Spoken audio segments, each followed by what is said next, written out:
Puji nama Tuhan, shalom. Shalom. Sekali lagi shalom. Shalom. Kita semua bersuka cita pada pagi hari ini, ada amin. Mari kita naikkan syukur kita di hadirat Tuhan, haleluya.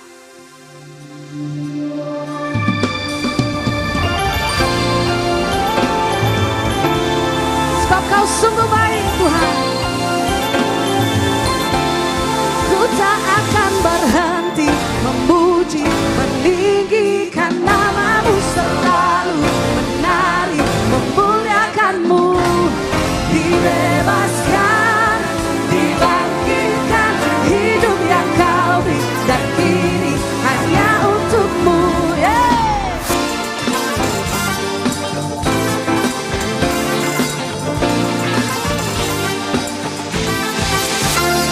Kasih yang begitu besar, lebih kuat dari dosa. Kasih yang menemukanku, selamatkan dan pulihkan. Amin. Naikkan syukurku, ku tak akan berhenti memuji, meninggikan namamu selalu, menari, memuliakanmu, dibebaskan, dibangkitkan, hidup yang kau beri hanya untukmu.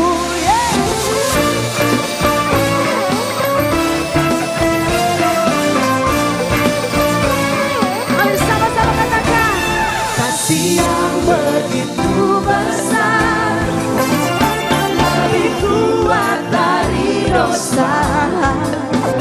Kasih yang menemukanku, selamatkan dan pulihkanku. Naikkan syukurku, ku naikkan syukurku, ku tak akan berhenti memuji, meninggikan namamu selalu, menari, memuliakanmu, dibebaskan, dibangkitkan, hidup yang kau beri hanya untukku. Haleluya, terima kasih Tuhan. Ku naikkan syukurku, ku naikkan syukurku. Haleluya.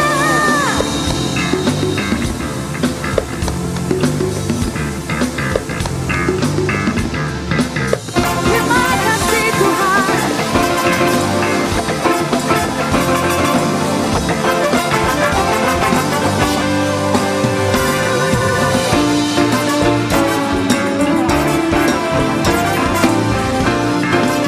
Mari sama-sama katakan, ku tak akan berhenti memuji, meninggikan namamu selalu, menari, memuliakanmu, dibebaskan, dibangkitkan, hidup yang kau beri dan kini hanya untukmu. Tak akan berhenti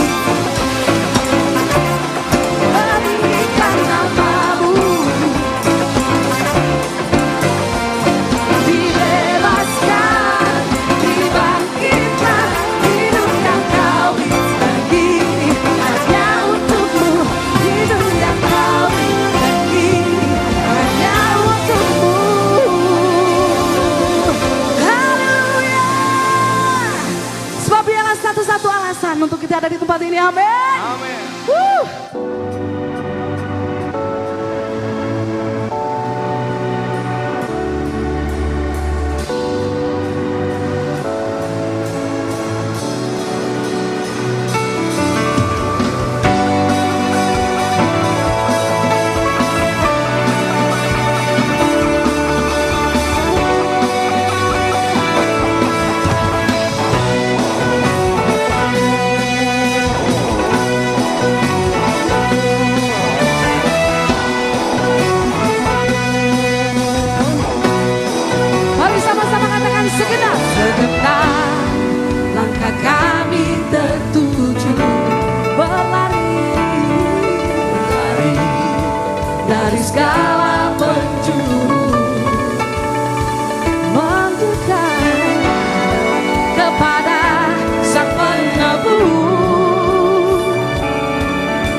nama Tuhan, Tuhan Yesus kita baik, amin.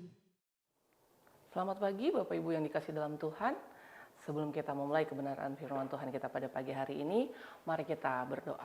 Tuhan Yesus, terima kasih untuk pagi hari ini. Bersyukur untuk setiap segala penyertaan Tuhan dalam setiap kehidupan kami. Biarlah hidup kami terus tertuju kepada Engkau, dan biarlah firman yang kami dengar itu senantiasa menjadi sebuah dasar di dalam setiap kehidupan kami. Terima kasih ya Tuhan, kami sambut kebenaran firman Tuhan ini hanya di dalam nama Tuhan Yesus. Haleluya. Amin. Di bulan September ini, Season of Anthem dengan tema besar Building the Highway of Holiness. Minggu ketiga ini kita akan belajar tentang Representing Heaven on Earth. Kalau diartikan, artinya adalah mewakili surga di bumi. Oke, sebagai ayat dasar kita pada pagi hari ini, untuk sepanjang bulan September ini, saya akan membacakan satu ayat yang terdapat di dalam Filipi 3 ayat ke-20. Berbunyi demikian. Karena kewargaan kita adalah di dalam surga, dan dari situ juga kita menantikan Tuhan Yesus sebagai juru selamat. Oke, saya akan ulang kembali dan membacakan untuk kita semua. Filipi 3 ayat 20. Karena kewargaan kita adalah di dalam sorga, dan dari situ juga kita menantikan Tuhan Yesus Kristus sebagai juru selamat. Ya, sebagai landasan kita pada minggu ketiga ini, bagaimana kita sebagai umat pilihan menjadi wakil surga di bumi.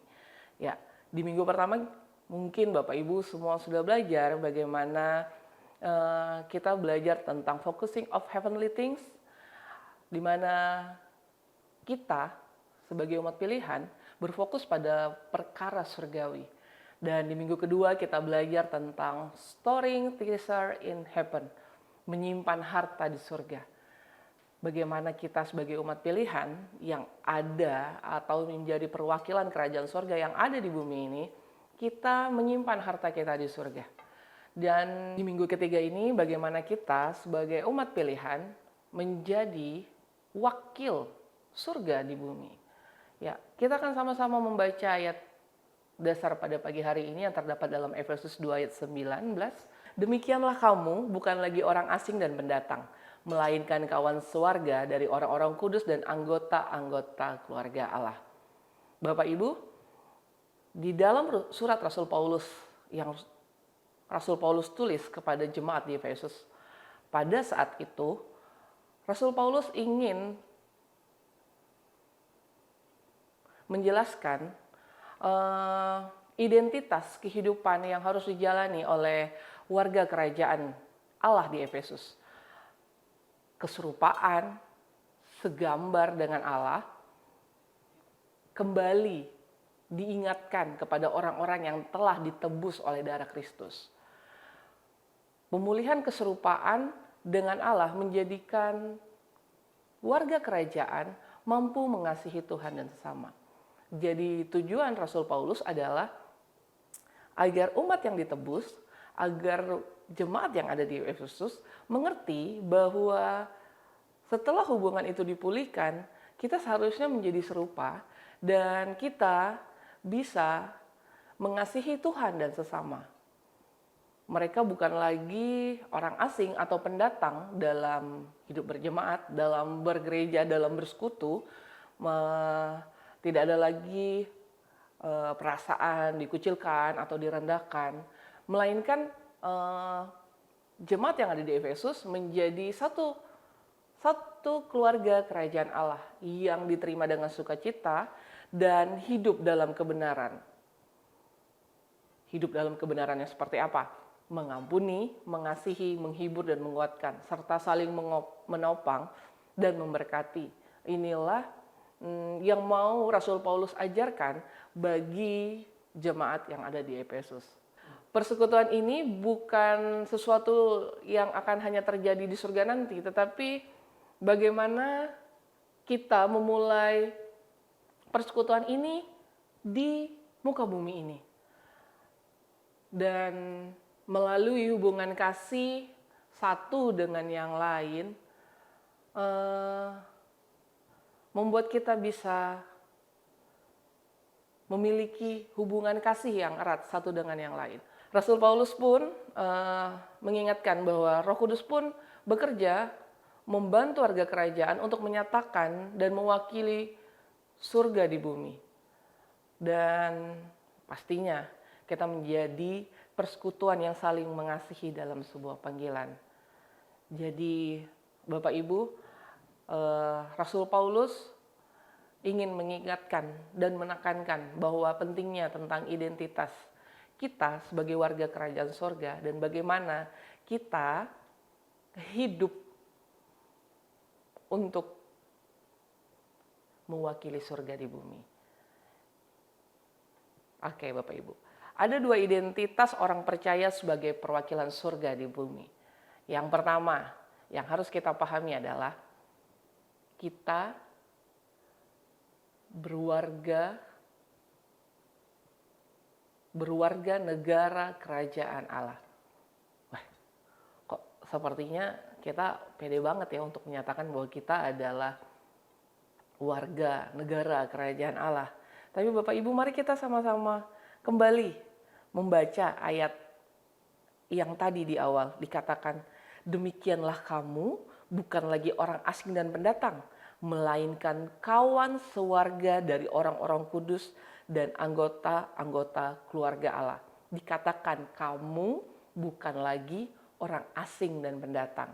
So, berarti kita bukan lagi orang asing. Kita bukan lagi orang yang tidak dikenal. Bukan lagi orang-orang yang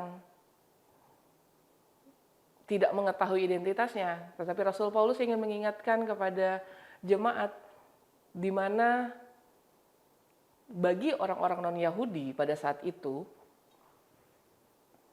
keadaan mereka memang waktu sebelum ada penebusan oleh darah Yesus Kristus, mereka terpisah dari Kristus. Namun Paulus ingin mengingatkan bahwa dahulu kita berada di luar Kristus, tidak mengenal hukum, tidak mengikuti perintah, tidak mengenal janji Allah, serta hidup tanpa arahan, namun dikatakan melainkan kawan sekerja orang-orang kudus, yang merupakan identitas baru bagi kita setelah kita menerima Yesus Kristus sebagai Tuhan dan Juru Selamat kita. Waktu kita menerima Yesus sebagai Raja bagi hidup kita. Bagi orang-orang non-Yahudi, keterlibatan penuh kewarganegaraan, kepemilikan ini merupakan anugerah yang luar biasa. Nah, buat kita hari ini yang hidup sampai dengan hari ini pun, saya mau mengatakan bagi kita semua bahwa kita pun merasakan hal yang sama, di mana kita diingatkan bahwa kita bukan lagi orang asing, tetapi kita kawan sewarga dari orang-orang kudus. Dan di ayat yang lain, Rasul Petrus pun mengingatkan, menegaskan. Dia di dalam ayat 1 Petrus 2 ayat 9 sampai dengan 10 dikatakan bahwa kita adalah bangsa pilihan, imamat rajani, bangsa kudus, umat kepunyaan Allah sendiri yang dipanggil keluar dari kegelapan kepada terangnya yang ajaib. Berarti identitas kita penting dan kewarganegaraan kita penting Bapak Ibu. Jadi bukan hanya sekedar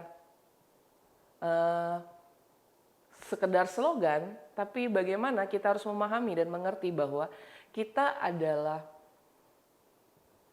umat-umat pilihan, bangsa pilihan, dikatakan oleh Rasul Petrus. Dan di dalam Kristus, inilah tujuan gereja Kristus, menjadi duta besar di bumi.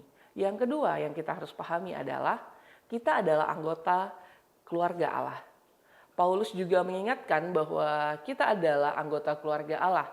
Sebagai anggota keluarga Allah, kita memiliki beberapa identitas. Yang pertama, kita disebut anak-anak Allah. Yang kedua, kita disebut saudara Kristus Yesus. Yang ketiga, kita disebut ahli waris bersama Kristus. Yang pertama tadi dikatakan kita adalah anak-anak Allah. 1 Yohanes 3 ayat 1 menuliskan, lihatlah betapa besarnya kasih Allah dikaruniakan Bapa kepada kita sehingga kita disebut anak-anak Allah. Dan memang kita adalah anak-anak Allah. Jadi kembali diingatkan dan ditegaskan identitas kita. Kita adalah anak-anak Allah. Yang kedua dikatakan saudara Kristus Yesus. Di Ibrani 2 ayat 11 sampai dengan 12. Menuliskan bahwa Kristus tidak malu menyebut kita sebagai saudaranya. Ya, kita adalah saudara di dalam Kristus. Kita adalah saudara Kristus. Yang ketiga, kita adalah ahli waris. Dikatakan ahli waris, kita baca ayatnya di dalam Roma 8 ayat ke-17. Menyatakan bahwa sebagai anak Allah, kita adalah ahli waris yang berhak menerima janji Allah bersama dengan Kristus. Baiklah kita mengetahui identitas kita di dalam kerajaan Kristus sebagai keluarga raja. Namun, bagaimana caranya kita menjadi warga kerajaan dan menjadi perwakilan surga di bumi? Dan Bapak Ibu, kalau pertanyaannya apa yang harus kita lakukan? Yang pertama, saya mau katakan, praktekkan mengasihi tanpa syarat. Memang bukan hal yang mudah, tapi ini menjadi sebuah dasar dan ini menjadi sebuah landasan di mana kasih adalah dasar dari kedatangan Tuhan Yesus ke dalam dunia ini. Baik, mari kita baca sama-sama dalam Lukas 3 ayat 11. Mari kita sama-sama membaca ayat dalam Lukas 3 ayat 11. Bagaimana kita bisa mempraktekkan kasih tersebut ya. Jawabnya, barang siapa mempunyai 2 helai baju, hendaklah ia membaginya dengan yang tidak punya. Dan yang barang siapa mempunyai makanan, hendaklah ia berbuat juga demikian. Dalam ayat ini dikatakan bahwa barang siapa mempunyai 2 helai baju, hendaklah ia membaginya dengan yang tidak punya. Begitu pula sebaliknya dengan makanan. Jadi Bapak Ibu berbicara tentang mengasihi tanpa syarat, bicara tentang bagaimana kita dipanggil untuk berbagi kepada sesama, kepada yang membutuhkan. Dan dalam Yakobus 2 ayat 14 sampai dengan 17 juga menegaskan bahwa pentingnya iman disertai perbuatan kasih. Melalui kasih warga kerajaan, dunia dapat mengenal kasih Sang Bapa. Jadi melalui kita yang dikatakan tadi ya, bahwa kita adalah warga negara kerajaan Allah, yang kedua adalah kita adalah anggota keluarga. Nah, melalui praktek tadi, mengasihi tanpa syarat, kita dapat mengenalkan kasih Bapa melalui diri kita. Jadi, Bapak Ibu yang pertama, bagaimana caranya? Yang pertama adalah praktekkan mengasihi tanpa syarat. Meskipun ada embel-embel apa, dia pernah menyakiti saya, dia pernah melukai hati saya, dia pernah bersalah kepada saya. Bapak Ibu, menjadi umat pilihan itu memang ada harga yang harus kita bayar. Kasih adalah dasar dari segalanya. Bagaimana? Memang bukan hal yang mudah, namun kita sebagai wakil warga kerajaan Allah, ya kita harus menunjukkan kasih tersebut tanpa syarat, tanpa luka-luka yang ada, tanpa hal-hal yang menyakitkan. Kita harus tetap mengasihi. Dan yang kedua, miliki integritas dalam hal apapun, ya. Yang pertama adalah mengasihi tanpa syarat, yang kedua miliki integritas. Mari kita baca kembali Lukas 3, tapi di lanjutannya ayat ke-12 sampai dengan ke-14. Ada datang juga pemungut-pemungut cukai untuk dibaptis dan mereka bertanya kepadanya, "Guru, apakah yang harus kami perbuat?" Jawabnya, "Jangan menagih lebih banyak daripada yang telah ditentukan bagimu." Ayat yang ke-14 dikatakan, dan prajurit-prajurit bertanya juga kepadanya, "Dan kami, apakah yang harus kami perbuat?" Jawab Yohanes kepada mereka, "Jangan merampas dan jangan memeras, dan cukupkanlah dirimu dengan gajimu." Jadi ayat ini tadi paralel. Yang pertama dikatakan adalah praktek mengasihi tanpa syarat. Yang kedua, milikilah integritas. Di dalam Lukas 3 ayat 12 sampai dengan ke-14 mengajarkan tentang kejujuran dalam pekerjaan. Kita milikilah integritas dalam apapun bidang kita. Siapa kita hari ini? Baik kita itu ibu rumah tangga, baik itu kita opa-oma, baik itu seorang pelajar, baik itu seorang mahasiswa maupun pekerja, baik dia pengusaha atau aparat apapun itu, baiklah kita berintegritas, miliki kejujuran dalam hal apapun.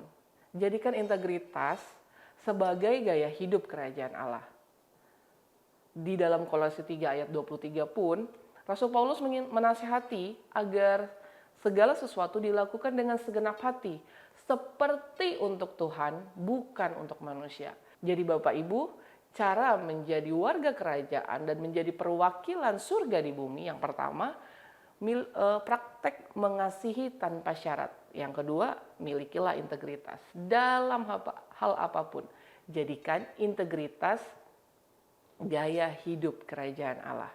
Kiranya Bapak Ibu dan kita semua bisa memiliki gaya hidup kerajaan Allah. Yang pertama adalah kasih, yang kedua ada integritas. Biarlah kedua hal ini boleh kita bentuk, boleh kita biasakan, dan menjadi kebiasaan yang baik. Dan boleh juga menjadi disiplin rohani bagi kita sehari-hari. Baiklah kita merespon keputusan kita pada hari ini, di mana untuk menjadi wakil, untuk mewakili surga di bumi, kita harus menunjukkan Yesus yang ada di dalam kita. Untuk merespon firman Tuhan dan menjadi pelakunya adalah langkah awal untuk memancarkan kerajaan Allah di bumi. Jadi Bapak Ibu, siapkan setiap diri kita untuk kita boleh menunjukkan Yesus yang ada dalam diri kita dengan dua hal. Yang pertama, kita mengasihi tanpa syarat, dan yang kedua, kita memiliki integritas. Dalam hal apapun, tidak ada pengecualian. Baik, demikian kebenaran firman Tuhan kita pada pagi hari ini, di mana kita mewakili surga di bumi, haruslah menunjukkan Yesus yang ada di dalam kita bagi orang-orang di sekitar kita. Mari kita berdoa. Tuhan Yesus, terima kasih kalau kami boleh memahami dan mengerti identitas kami ya Tuhan. Terima kasih kalau kami telah diingatkan bahwa kami juga adalah rekan sekerja daripada Tuhan di muka bumi ini. Mampukan kami untuk kami boleh mengasihi dan memiliki integritas, sehingga orang-orang di sekitar kami boleh mengenal Yesus melalui kami. Terima kasih ya Tuhan buat firman-Mu pada pagi hari ini. Di dalam nama Tuhan Yesus, haleluya. Amin.